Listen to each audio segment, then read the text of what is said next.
Tuhan firman-Mu ajaib, kekal meski gunung menghilang. Tiada huruf yang gagal, tak terpatahkan sia-sia. Hidup seperti-Mu ya Allah, lebih dari emas. Aku bersaksi kitab-Mu, kitab yang suci. Perdengarkan firman-Mu, hibur hati yang luka. Terangilah langkahku kemanapun ku pergi.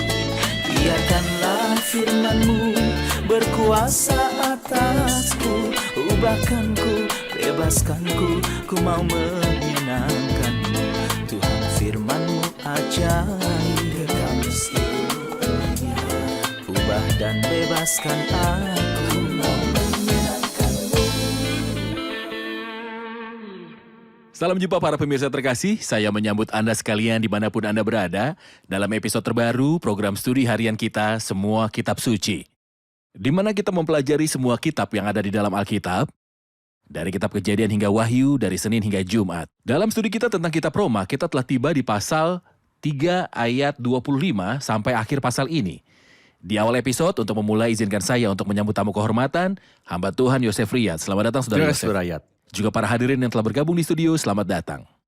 Saudara Yosef, sebelum kita membahas ayat 25, saya memiliki pertanyaan mengenai ayat 1 dari pasal 3. Apakah kelebihan orang Yahudi dan apakah gunanya sunat? Banyak sekali dan di dalam segala hal.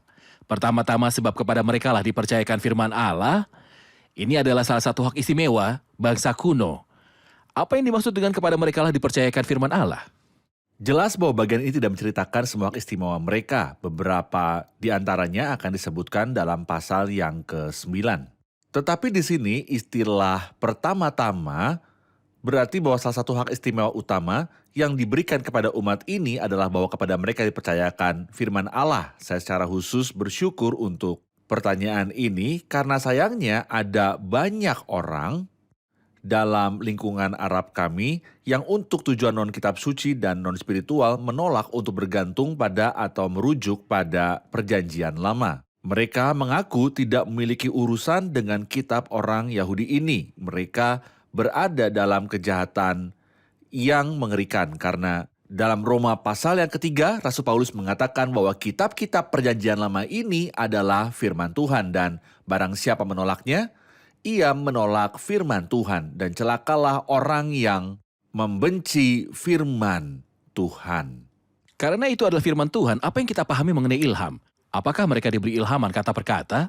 Atau apakah ilhaman itu hanya berupa pemikiran-pemikiran dari Allah yang kemudian memberi kemungkinan kepada para penulisnya untuk merumuskan firman Tuhan itu sendiri?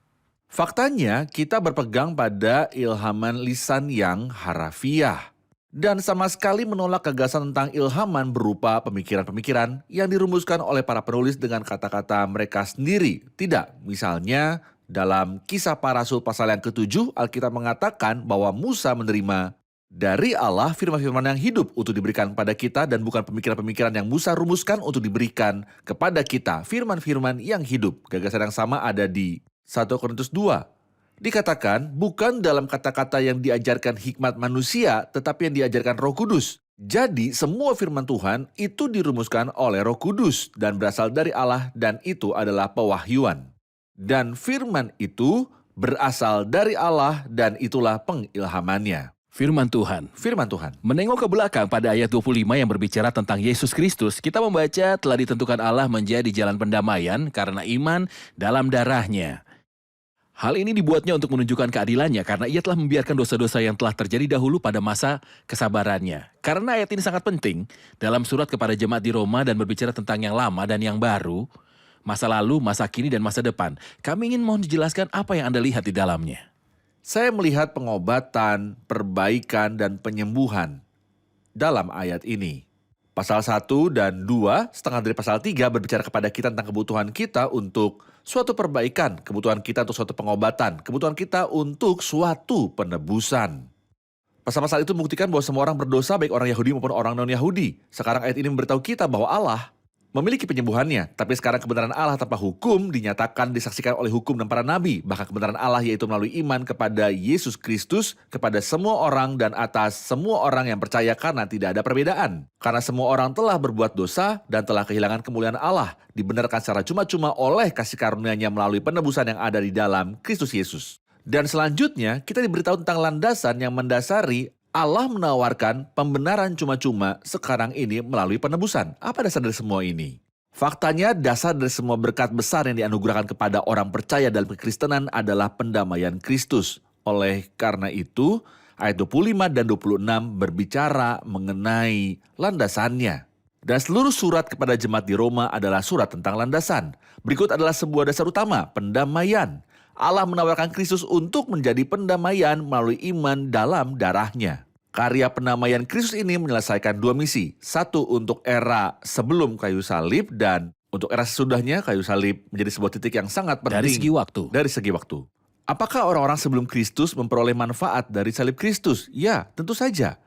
Karena tanpa pendamaian Kristus tidak ada seorang pun di seluruh dunia yang bisa diselamatkan. Apakah orang-orang percaya di perjanjian lama memperoleh manfaat dari pendamaian Kristus? Ya. Bagaimana mereka memperoleh manfaat jika Kristus belum dipersembahkan sebagai korban? Kita membaca di sini karena kesabaran Allah. Tuhan mengampuni seperti yang Anda sebut di episode sebelumnya, Allah untuk sementara menerima korban persembahan darah.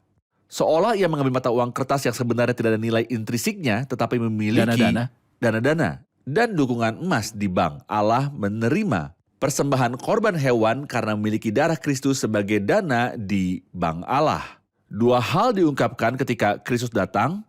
Yang pertama di ayat 25 adalah kebenaran Allah. Ketika ia mengampuni dalam kesabarannya dosa-dosa para pendahulu. Bagaimana engkau mengampuni mereka dan tidak membawa mereka ke neraka ya Allah? Sayangnya beberapa orang mengklaim bahwa orang-orang percaya sebelum kayu salib akan masuk ke neraka. Salah. Mereka tidak masuk ke neraka karena di sini kita membaca bahwa pengampunan dosa-dosa para pendahulu adalah melalui kesabaran Allah yang tahu bahwa ketika sudah genap waktunya, Kristus akan mempersembahkan dirinya dan menanggung dosa Abraham, Ishak, Yakub, Musa dan Yosua dan lain-lain. Kapan Allah menyatakan kebenarannya dalam Perjanjian Lama? Ia menyatakan kesabarannya, tapi kapan ia menyatakan kebenarannya bahwa Allah itu adil? Ketika Kristus datang dan menanggung dosa-dosa orang percaya. Perjanjian Lama. Ayat 26 maksudnya ialah untuk menunjukkan keadilannya pada masa ini supaya nyata bahwa ia benar dan juga membenarkan orang yang percaya kepada Yesus. Apa arti dari supaya nyata bahwa ia benar dan juga membenarkan orang yang percaya kepada Yesus? Perbedaannya jelas. Masa lalu para pendahulu yang memberitahu kita ia telah mengampuni dosa-dosa telah terjadi dahulu pada masa kesabarannya, yang berarti pengampunan bukan kebenaran. Dan pengampunan melalui kesabaran Allah, tetapi di masa sekarang ia adil dan ia membenarkan. Artinya ketika Allah membenarkan saya orang berdosa, ia adil. Ia adil. Bagaimana ini bisa terjadi ketika ia membenarkan orang berdosa? Karena Allah mengambil haknya yang sepenuhnya dari Kristus di kayu salib. Di sini karakter Allah menjadi jelas. Karakter Allah menjadi jelas, kebenarannya terwujud. Dia tidak mengampuni saya berdasarkan belas kasihan saja, sebaliknya belas kasihan dan kebenaran bertemu dan kebenaran dan damai sejahtera telah berciuman. Karakter-karakter Allah yang mungkin secara keliru tampaknya bertentangan telah bersatu. Dan kapan hal itu terjadi? Dengan cara yang paling indah, di kayu salib Kristus, di kayu salib, ya Tuhanku, aku melihat keadilan yang tepat. Dan bagaimana di dalamnya engkau menyatukan kemurnian dan cinta yang mendalam. Jadi mengatakan bahwa Allah menawarkan pengampunan, belas kasihan dan pembenaran begitu manusia bertobat dan mengaku tanpa membayar upah dosa, itu akan menghina Allah. Benar. Keadilan dan belas kasihan Allah bertemu di satu tempat, yaitu di kayu salib yang dibenci iblis. Tetapi kita menghargainya dan membanggakannya karena di kayu salib Allah menyatakan kebenarannya dan Allah itu adil dan Dialah yang membenarkan orang yang percaya kepada Kristus. Kita akan rehat sejenak dan kembali untuk menjawab pertanyaan hadirin. Pemirsa terkasih, kami akan segera kembali setelah rehat. Ubahkanku, bebaskanku, ku mau menyenangkanmu. Tuhan firman-Mu ajaib, kekal seluruhnya.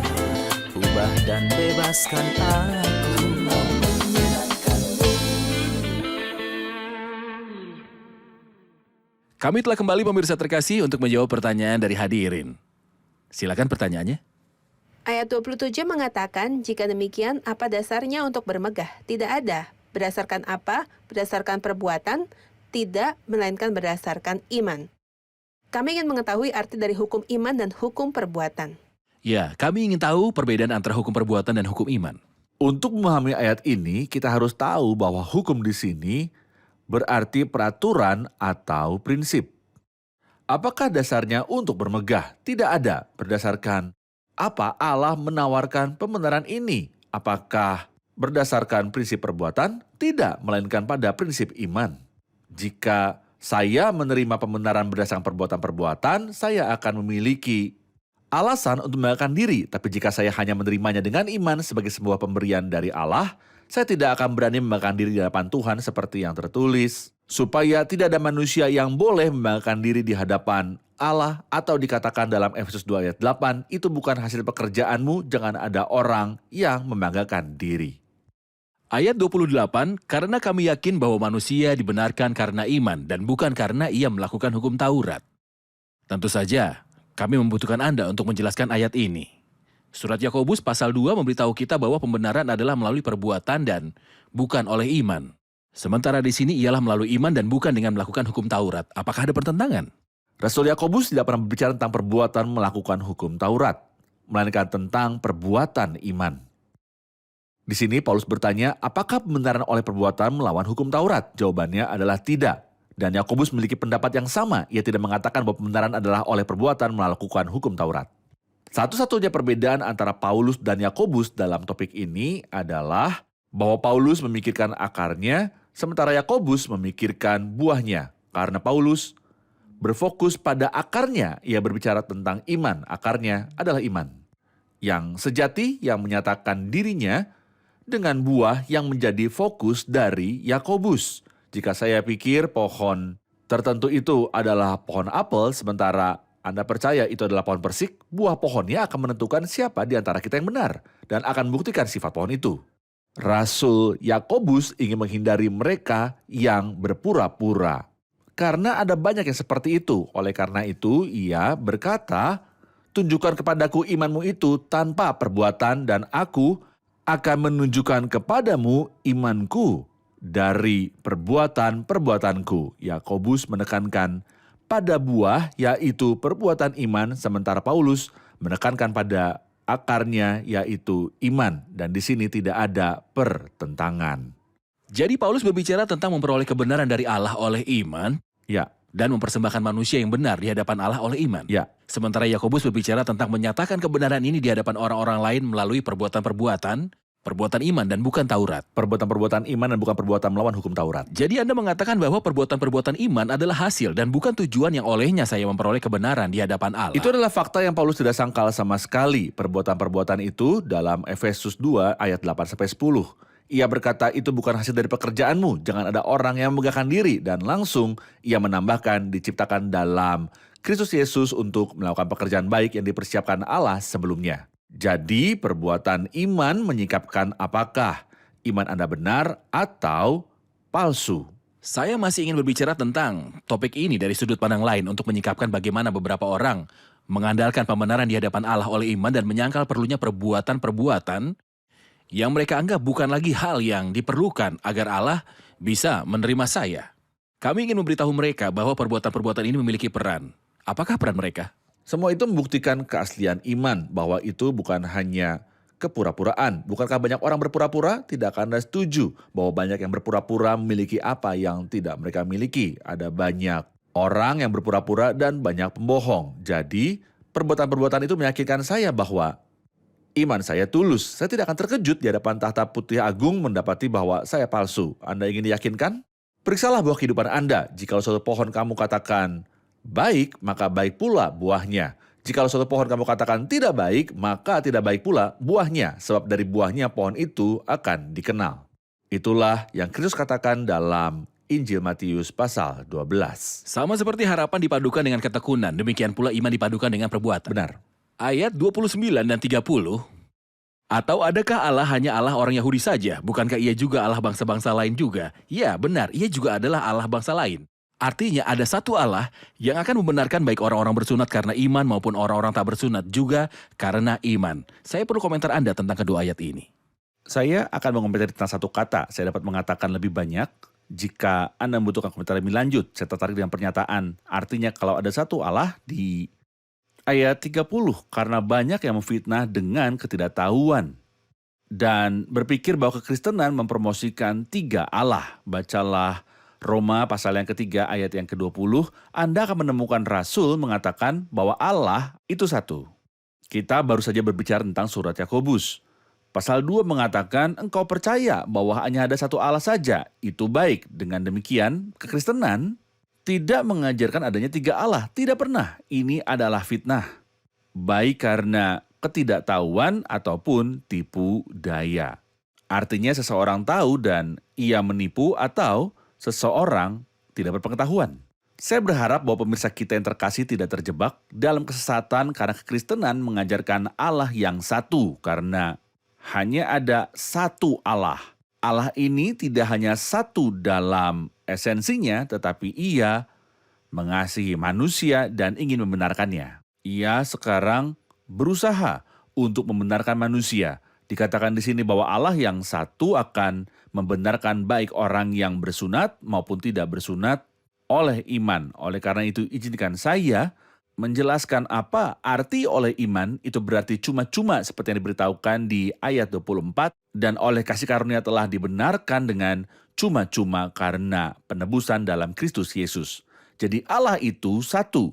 Ia berhasrat untuk menyembuhkan, membantu, dan membenarkan manusia.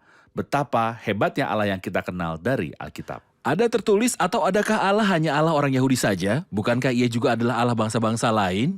Ya benar, ia juga adalah Allah bangsa-bangsa lain juga. Apakah dia punya rencana untuk orang Yahudi dan non-Yahudi? Benar, saya melihat di sini bahwa Allah adalah untuk orang Yahudi. Allah adalah untuk orang non-Yahudi, berarti Allah tidak menentang siapapun. Allah menghendaki agar semua orang diselamatkan. Saya pikir alasan Paulus mempertanyakan apakah Allah hanya untuk orang Yahudi adalah karena ia sedang berbicara tentang hukum Taurat di mana kita mendapatkan kesan bahwa Allah memihak pada orang Yahudi. Tapi sekarang tanpa hukum Taurat, kebenaran Allah telah dinyatakan seperti yang disaksikan dalam kitab Taurat dan kitab-kitab para nabi. Paulus berhak bertanya, apakah Allah hanya untuk orang Yahudi? Jawabannya adalah tidak. Untuk orang non-Yahudi juga. Ini adalah posisi yang luar biasa dari Allah kita dalam perjanjian baru. Adalah menyenangkan mengetahui Allah ada di pihak manusia. Beginilah Ia kemuliaan. memperlengkapi manusia dan bukan memusuhinya. Beginilah segala kemuliaan. Kita akan rehat sejenak dan kembali untuk menjawab pertanyaan hadirin. Pemirsa terkasih, kami akan segera kembali setelah rehat. Ubahkanku, bebaskanku, ku mau menyenangkanmu. Tuhan firman-Mu ajaib, kekal seluruhnya. Ubah dan bebaskan aku, mau menyenangkanmu. Kami telah kembali pemirsa terkasih untuk menjawab pertanyaan hadirin di studio. Silakan pertanyaannya. Kami ingin lebih memahami ayat 31. Jika demikian, adakah kami membatalkan hukum Taurat karena iman? Sama sekali tidak. Sebaliknya kami meneguhkannya. Apa arti dari ayat ini? Apa arti ayat ini? Jika demikian, adakah kami membatalkan hukum Taurat karena iman? Sama sekali tidak. Sebaliknya kami meneguhkannya. Setelah memperkenalkan kebenaran yang tanpa hukum Taurat, Paulus mengajukan pertanyaan yang logis tentang apakah kita membatalkan hukum Taurat dalam kekristenan.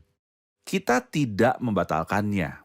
Hukum Taurat diwakili oleh salah satu dari 2 cara, baik oleh seluruh perjanjian lama atau oleh 10 perintah Allah, yaitu hukum Musa. Dengan cara manapun, kita tidak membatalkan hukum Taurat oleh iman, sebaliknya kita meneguhkan hukum Taurat. Orang yang membenarkan dirinya sendiri oleh hukum Taurat pada faktanya membatalkan hukum Taurat. Karena hukum Taurat tidak diberikan kepada manusia supaya ia dibenarkan, tetapi untuk mendapat pengetahuan tentang dosa seperti yang sebelumnya telah kita baca di ayat 20 oleh hukum Taurat orang mengenal dosa. Ketika saya berpaling kepada juru selamat sang penebus, saya tidak membatalkan hukum Taurat dengan iman. Sebaliknya ketika saya mendapati bahwa saya adalah orang berdosa yang membutuhkan seorang juru selamat, saya menjunjung dan meneguhkan hukum Taurat. Ia yang berpaling kepada Kristus, sang juru selamat tidak membatalkan hukum Taurat, melainkan meneguhkannya. Ia pada faktanya memenuhi tujuan hukum Taurat, yaitu untuk mengungkapkan kepada saya ketidakmampuan dan kejahatan saya, sehingga saya berpaling kepada juru selamat untuk disembuhkan.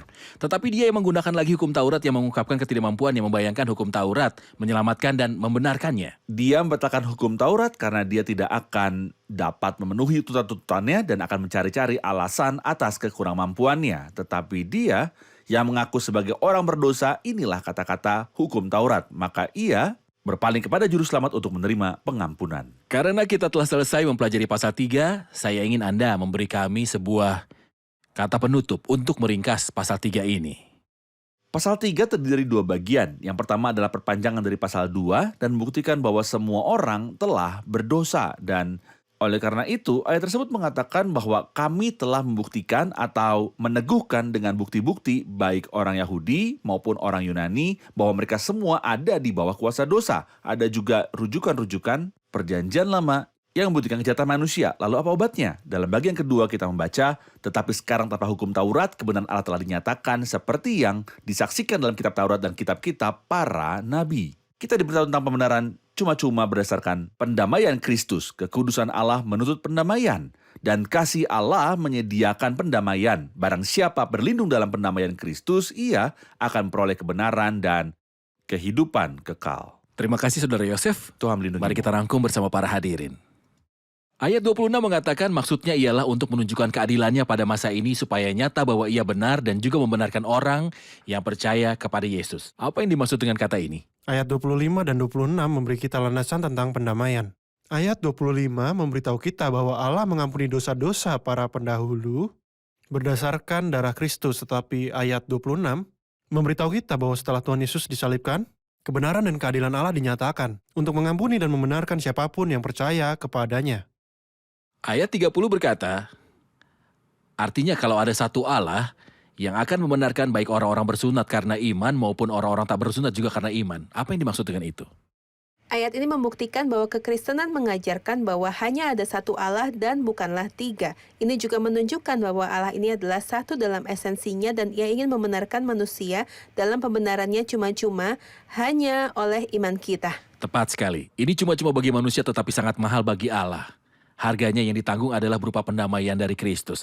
Terima kasih, Tuhan memberkati. Tuhan memberkati Anda, Saudara Tuhan Yosef. memberkatimu. Pemirsa terkasih, saya meninggalkan Anda dengan kata-kata Rasul yang mengatakan bahwa manusia dibenarkan oleh iman tanpa perbuatan melakukan hukum Taurat. Adalah mustahil bahwa perbuatan menjadi sarana kita untuk memperoleh kebenaran. Tetapi iman adalah satu-satunya cara kita untuk memperoleh kebenaran dari Allah. Allah telah mempersiapkan kebenaran bagi kita.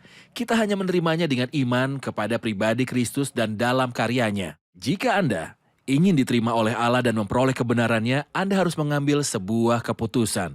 Sudahkah Anda menerima Kristus sebagai juru selamat pribadi dalam hidupmu? Apakah Anda memperoleh manfaat dari karya Kristus di kayu salib? Apakah Anda menerapkan karya Kristus di kayu salib Golgota kepada dirimu sendiri? Saya meminta Anda untuk memikirkannya dan memilih posisi Anda mengenai karya Kristus di kayu salib. Pemirsa terkasih, sampai jumpa di episode selanjutnya. Tuhan menyertai.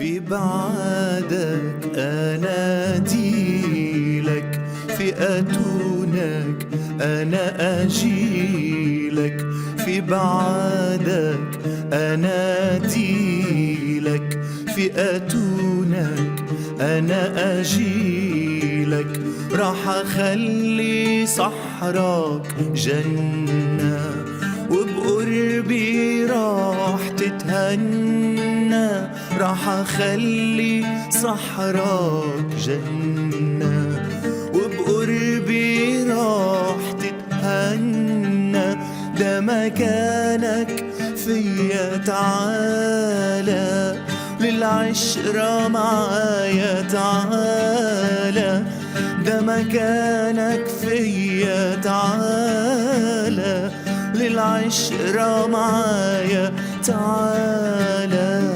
وإيدي إليك ممدودة برحمة غير محدودة إيدي إليك ممدودة برحمة غير محدودة بس اوعى تقاسي قلبك لا تضيع الفرصة منك. بس اوعى تقاسي قلبك لا تضيع الفرصة منك.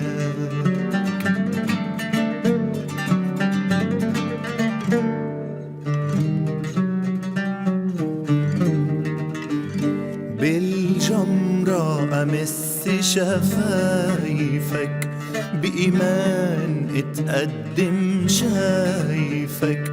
بالجمرة أمس شفايفك بإيمان اتقدم شايفك. هسكب على راسك طيبي وأعد لك تاني سكيبي. هسكب على راسك طيبي وأعد لك تاني سكيبي. ده مكانك فيا تعالى للعشرة معايا تعالى. ده مكانك فيا تعالى للعشرة معايا تعالى. وإيديا إليك ممدودة برحمة غير محدودة. إيديا إليك ممدودة برحمة غير محدودة. بس اوعى تقاسي قلبك لا تضيع الفرصة منك. بس اوعى تقاسي قلبك لا تضيع الفرصة منك.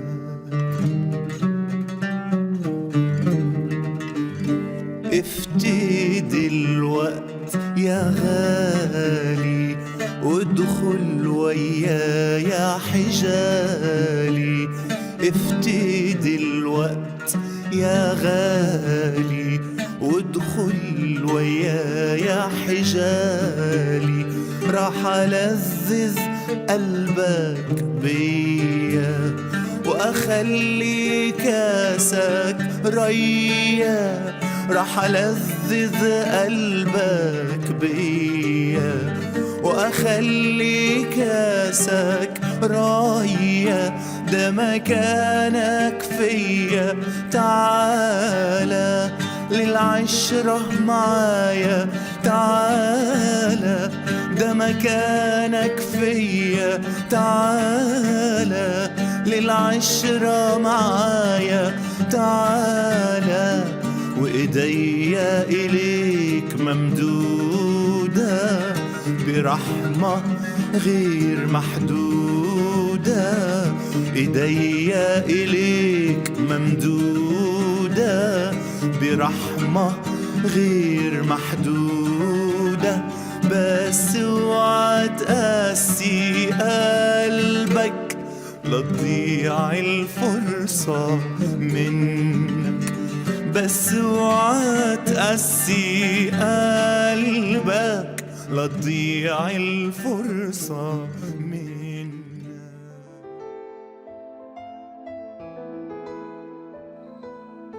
Tuhan firman-Mu ajaib kekal meski gunung menghilang. Tiada huruf yang gagal tak terpatahkan sia-sia. Hidup seperti-Mu ya Allah lebih dari emas. Aku bersaksi kitab-Mu, kitab yang suci. Mendengarkan firman-Mu, hibur hati yang duka. Terangilah langkahku kemanapun ku pergi. Biarkanlah firman-Mu berkuasa atasku. Ubahkanku, bebaskanku, ku mau menyenangkan-Mu. Tuhan firman-Mu ajaib, ubah dan bebaskan aku.